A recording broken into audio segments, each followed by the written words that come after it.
नमस्ते भारत। मेरे देशवासियों, आज मैं आपके सामने एक ऐसा खुलासा, एक ऐसी बात रखने जा रहा हूं।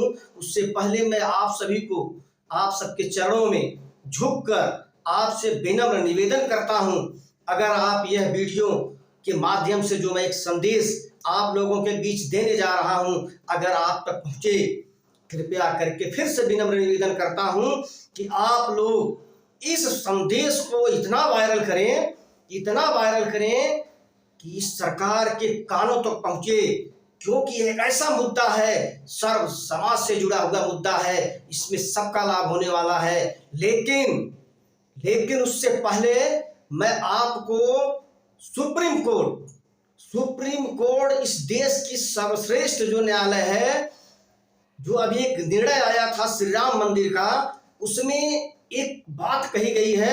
हम पहले उस बात को आपको दिखा देते हैं, क्या सुप्रीम कोर्ट ने अपनी टिप्पणी में कहा है, फिर आगे मैं उस बात को रखना चाहता हूं, क्या है वो मुद्दा। तो आइए पहले हम सुप्रीम कोर्ट की टिप्पणी को देख लेते हैं। और साथियों, देशवासियों, इसे अंत तक आप देख लीजिएगा, फिर आपके समझ में आए तो आप खाली 10 लोगों को, एक मुर्दा भी 4 लोगों को मजबूर करता है अपने आप उसको उठा के लेके जाने के लिए। आप जिंदा हो, खाली 10 लोगों तक इस मैसेज को फॉरवर्ड कर देना, बस। देखिए, न अगर तहलका मचे, न अगर ये बात लोगों तक पहुंचे, न इस देश के संसद में गूंजे, तो आप कहना कि हमने क्या कहा था, लेकिन वह आपको साथ देना पड़ेगा तब। आइए पहले रिपोर्ट को देखते हैं। अभी आप स्पष्ट देख पा रहे हैं 4694 यानी 4694 पेज नंबर पे देखिए, यह यहाँ से बाकायदे एक बात कही जा रही है। और देखिए यहाँ पे इंग्लिश में है, मैं इसी का हिंदी ट्रांसलेट किया हूँ। यह क्या है, यह अयोध्या जो राम मंदिर का फैसला आया था, यह उसमें बाकायदे यहाँ पे टिप्पणी की गई है। क्या की गई है ये देखिए आप। देखिए बाकायदे सुप्रीम कोर्ट कह रहे हैं कि मुख्य रूप से दूसरों द्वारा विस्थापित उन्हें खरीद लिया गया है या उन्हें उपहार के रूप में उनकी संपत्ति हस्तांतरित कर दी गई है, या उन्हें बलपूर्वक बाहर निकाल दिया गया है, या उन्हें एक शाही जब्ती द्वारा विस्थापित कर दिया गया है, या उनकी मृत्यु हो गई है और उनकी संपत्ति राज्य के पास चली गई है, जिसने फिर से एक नया शीर्षक प्रदान किया हो। और इस तथ्य से विभिन्न कार्यकालों का उदय हुआ है, जिसका वर्णन करना मेरा कर्तव्य है। देखिए, सुप्रीम कोर्ट ने इसे अपना कर्तव्य माना है। किसके लिए माना है? जिनकी जमीनें छीनी गई छल बल कल से, युद्ध से नहीं, छल बल कल और धोखे से छीनी गई, उन सभी का इतिहास पढ़ा गया, उसी आधार पे तो साहब फैसला हुआ है। अब देखिए आगे क्या कहा जा रहा है। बाकायदे पैरा नंबर 270 का उन्होंने जिक्र किया है। एक समय भरों का बोलबाला था, लगभग कह रहे हैं, यह लगभग हर क्षत्रिय कबीले के जो राजपूत या क्षत्रिय अपने आप का दावा कर रहे हैं, कह रहे हैं उनके लगभग हर कबीले की जो है आदिवासियों के इतिहास में शुरुआती बिंदु है। और इसलिए स्पष्ट रूप से यह धारणा उत्पन्न हुई है कि भर जिले के मूल निवासी अर्थात मूल शासक थे। देखिए क्या कहा जा रहा है कि इससे इस सिद्ध किया जा रहा है कि अवध का कोई अगर मूल रूप से शासक था तो वह कौन था? वो भर ही थे, ये राजभर ही थे। यह सुप्रीम कोर्ट कह रहा है और मान रहा है कि ये लोग यहाँ के शासक नहीं थे, जिनकी जमीनें छल बल कल से छीनी गई। अब मैं ऐसा क्यों बता रहा हूं, चलिए आगे उस बात को समझते हैं। मैंने एक सिर्फ सुप्रीम कोर्ट का उदाहरण दिया है। तो अभी आपने सुप्रीम कोर्ट के इस रिपोर्ट को देखा, जो श्री राम मंदिर के फैसले में एक बहुत बड़ा रोल बना है यह राजभर साम्राज्य।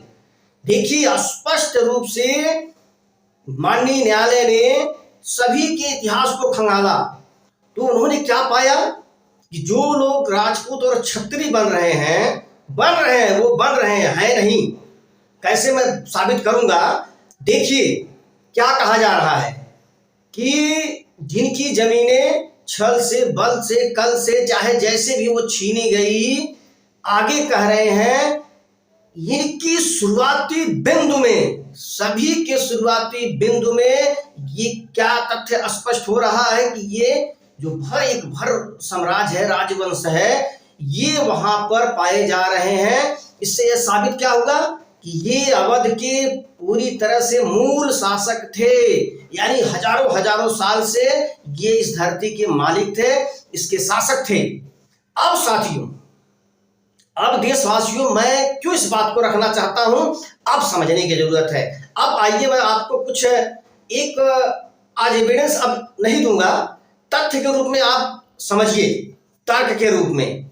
आप एक ऊपर देख रहे हैं नाम अवध किंग, नीचे क्या है, भर राजवंश। देखिए इस साइड में क्या है, इधर साइड में आप देख रहे हैं मुस्लिम शासक, इधर देख रहे हैं राजपूत शासक। अब समझने की बात क्या है, देखिए यह 13वीं सदी के बाद, लगभग 13वीं सदी के मध्य से और आगे 15वीं 16वीं शताब्दी तक यह खेल चलता है। देखिए इधर जो राजपूत है, इन सारे लोगों का दावा है कि नए नए नाम से 50 से अधिक राजवंश है राजपूत के नाम से। इन सब का दावा है कि ये जब आए, अवध में आए, तो इन्होंने क्या किया है, एक सेवक के रूप में, एक जो जिसको कहते हैं नौकरी के रूप में कहीं से पलायन करके आए।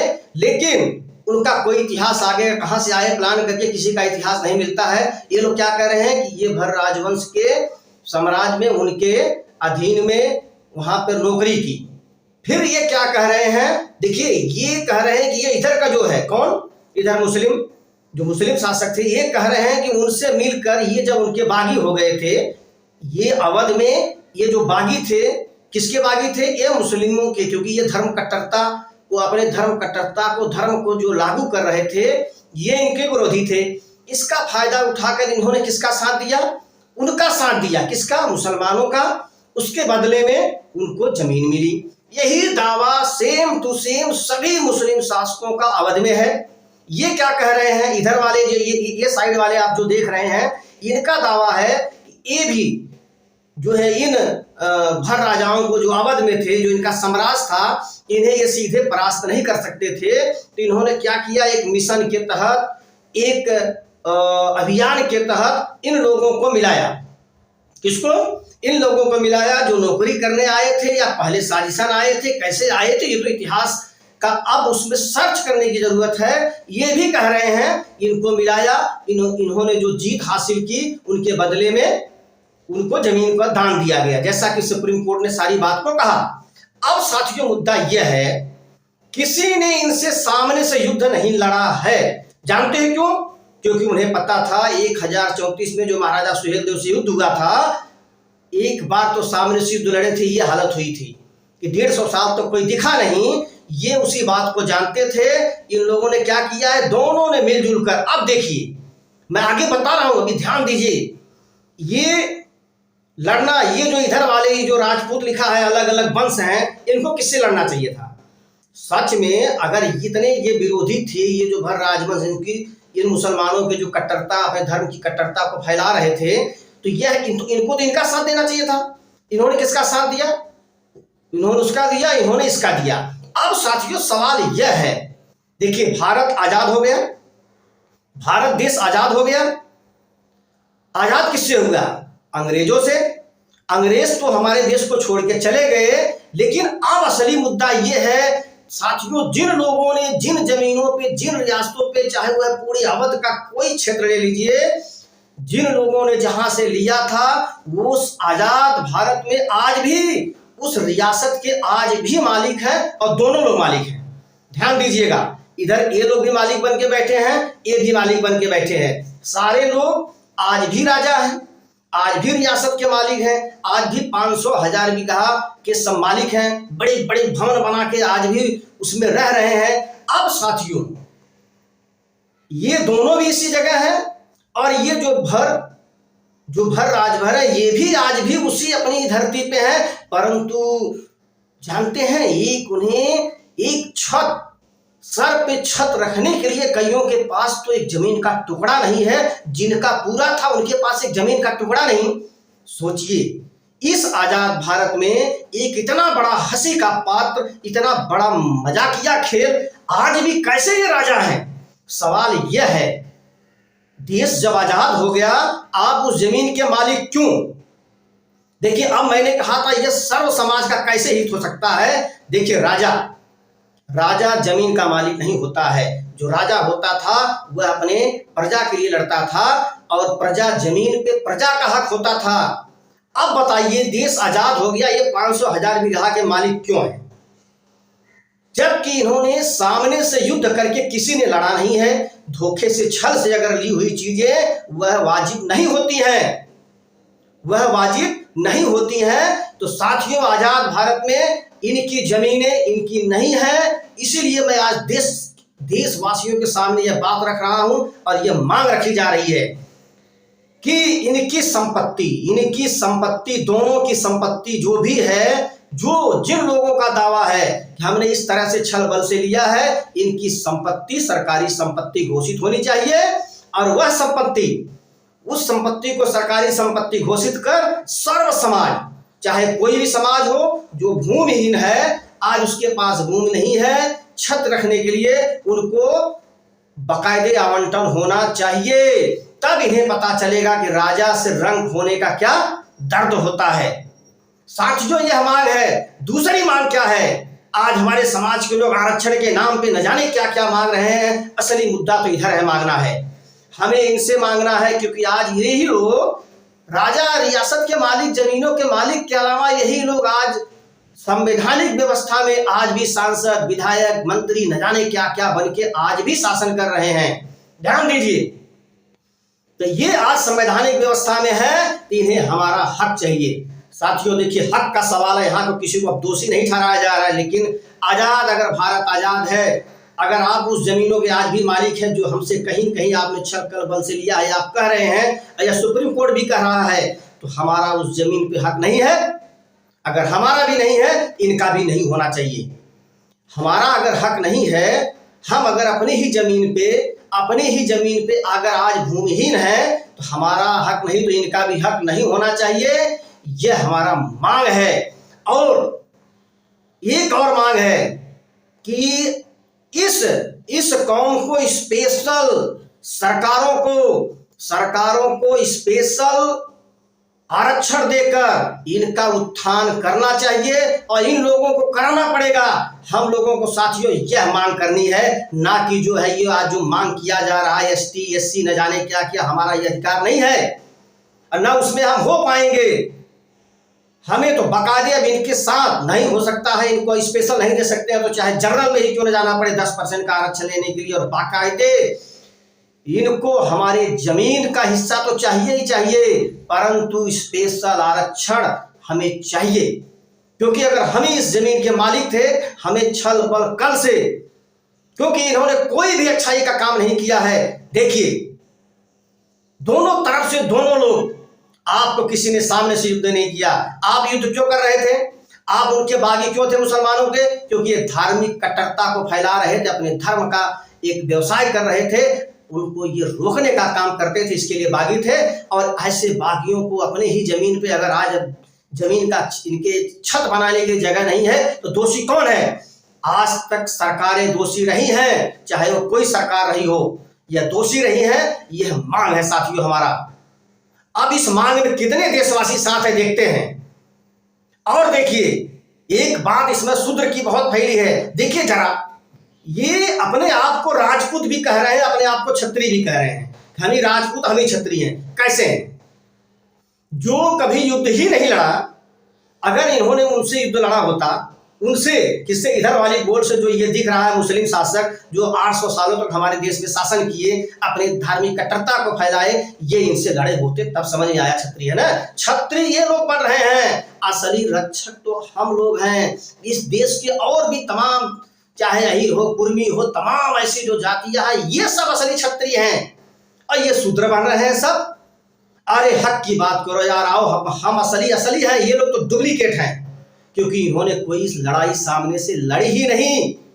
अरे क्षत्रिय वो होता है जो डंके के चोट पर सामने से लड़ता है, आमने सामने का युद्ध लड़ता है, वो होता है क्षत्रिय। अब आप लोग कहेंगे क्या इनको दोषी बनाया जा रहा है? नहीं, परंतु जो गलत है वह गलत है। इस मान को आप लोगों को लगे, समझ में आए, जायज लगे, साथियों इसे वायरल करिए, लाखों लोग शेयर करके दिखा दीजिए। सरकार के अंदर खलबली ना मच जाए तो बोलना, इन्हें हमारा हक देना पड़ेगा। और हम अब हक हम जो है ना भीख नहीं मांगेंगे साथियों, हम चैलेंज के साथ हम लोग इस बात को उठाएंगे कि हमारा हिस्सा चाहिए, नहीं चाहिए। अगर हमारा हिस्सा नहीं मिल रहा तो आपको भी हिस्सा नहीं मिलेगा, आप भी उस जमीन के मालिक नहीं रहोगे। यह मांग उठनी चाहिए, तब इनको समझ में आएगा। लेकिन जब मांग ही नहीं करेंगे, हम मांग ही नहीं करेंगे, हम गलत मांग रहे हैं। क्या मांग रहे हैं हम? क्यों हम सर्वे करा रहे हैं? किस बात का सर्वे करा रहे हैं? जबकि सुप्रीम कोर्ट अपने फैसले में कहा है, अरे साहब राम मंदिर का फैसला भी इसी आधार पर आया है कि यहाँ का मूल शासक 13वीं सदी से पहले अगर कोई था, 12वीं सदी से पहले था, तो यही भर राजवंश के साथ और दूसरे भी लोग थे जिनका यहाँ पे मूल शासक था। इसीलिए मंदिर का निर्माण, वहां पे मस्जिद नहीं थी, पहले मंदिर था, मंदिर को बनवाने वाले भी आप थे। उस मंदिर की जब गजनी ने लूटा है उसके बाद तोड़ा है सैयद सरार ने, तब बनवाने वाले भी आप थे। इस आधार पे फैसला आया है। लेकिन आज कहीं मीडिया, कहीं टीवी, कहीं अखबारों में इनकी चर्चा ही नहीं हुई। असली मुद्दे को तो लोग डकार जाते हैं, क्योंकि सच सामने नहीं आए इस बात से लोग डरते हैं। साथियों देखिए, मुझे बहुत आवेश में नहीं हूं, पर यह एक दर्द है, यह एक जमीनी दर्द है जिसे लोग नहीं समझ रहे हैं। अब साथियों आपको क्या बनना है आप तय करिए, आपको कौन सी मांग करनी है, अपने समाज के नेताओं को पहुंचाइए। एविडेंस तो सुप्रीम कोर्ट में सब जमा है, और नहीं तो सारे डॉक्यूमेंट चलिए हम इकट्ठा करके देते हैं। आप आवाज उठाइए, सदन में आवाज उठाइए कि नहीं, अगर सुप्रीम कोर्ट में यह बात उठी है तो यह मांग हमारी जायज है और यह मांग आपकी मानी जाएगी, लेकिन जब पहुंचेगी तब। और साथियों एक और मुद्दा है साथियों, बता देता हूं। ये देखिए जो तमाम आजकल महाराजा सुहेलदेव के नाम पे राजनीति हो रही है, कोई बहस कर रहा है, कोई पासी कर रहा है। देखिए सुप्रीम कोर्ट ने सिद्ध कर दिया है कि यही यहाँ के मूल शासक थे, तो दूसरे का कोई सवाल ही नहीं उठता है। क्योंकि सारे बहस तो खुद कह रहे हैं कि हम 1250 ईस्वी में आए, तो वो भी सब भरोसे ही लड़ रहे हैं, तब ये कैसे कोई बहस हो गया। और देखिए इसमें कहीं भी इन क्षत्रियों के, राजपूतों के अगेंस्ट में किसी का नाम नहीं आया है, ना पासी का नाम आया है। किसका नाम आया है? भर का नाम आया है। स्पष्ट कर रहे हैं सभी क्षत्रिय कबीलों की प्रारंभिक बिंदु में कौन है? भर। देखिए इतनी बड़ी बात कौन कह रहा साहब? मैं नहीं कह रहा हूं, सुप्रीम कोर्ट कह रहा हूं, भी एविडेंस के आधार पर सब खंगाला गया था। तब अब आप तय करो, आप लोग तय करो देशवासियों, इस मुद्दे को उठाना है कि इसे झोले बस्ते में डाल देना है। अगर आप चाहते हो किसी सर्व समाज के, आप चाहे राजपूत क्यों न हो, क्या राजपूतों में भूमिहीन नहीं है? क्या ब्राह्मणों में भूमिहीन नहीं है? क्या और जातियों में भूमिहीन नहीं है? ये 500,000 बीघा के मालिक क्यों? अरे जब देश आजाद हो गया आप किस बात के राजा हो? अरे इन्होंने तो अंग्रेजों से भी लड़ाई नहीं लड़ी है, बल्कि अंग्रेजों का शुक्र है कि हमारे देश में अंग्रेज आए कि हम लोग आज कम से कम, नहीं तो आज पता आप लोगों को हमारा देश आज भारत न होता, आज क्या होता जानते हैं? मुगलिस्तान होता। सारे के सारे लोग आज नमाज पढ़ रहे होते, सारे के सारे लोग आज नमाज पढ़ रहे होते। ये लोग तो चालाकी किए हैं, इन लोगों ने चालाकी, मुगलों से आजाद होने के लिए अंग्रेजों का साथ दिए हैं, अपनी जमीन को बचाने के लिए मुगलों से अपना पीछा छुड़ा लिए और आज भी संपत्ति के मालिक सब बने हैं। तो वहां भी कुछ को छोड़ के किसी ने अंग्रेजों से भी नहीं लड़ा है, और जिन लोगों ने लड़ा उन्हें क्रिमिनल ट्रायल एक्ट में डलवा दिया गया। ये वो भी इन्हीं लोगों की चाल थी, क्रिमिनल ट्रायल एक्ट में डाल दिया गया, वो भी इन्हीं लोगों की चाल थी। क्योंकि आपके विरोध को देखते हुए उन्हें रहा नहीं गया कि इसे नहीं डालो। बाकायदे इनका प्लानिंग था, जानते थे ये लोग इतने जो क्रिमिनल ट्रायल एक्ट में डाले गए हैं, वह चाहे बहुत सी जातियां हैं, आप पढ़ लेना, क्योंकि उन्हें पता था ये लोगों की विरोध की वजह से वो ज्यादा दिन तक शासन नहीं कर पाते। यही कारण है साथियों। अब इस मांग को आपको जायज लगता है तो आगे बढ़ाइए, वरना जय भारत, जय सनातन, नमस्ते।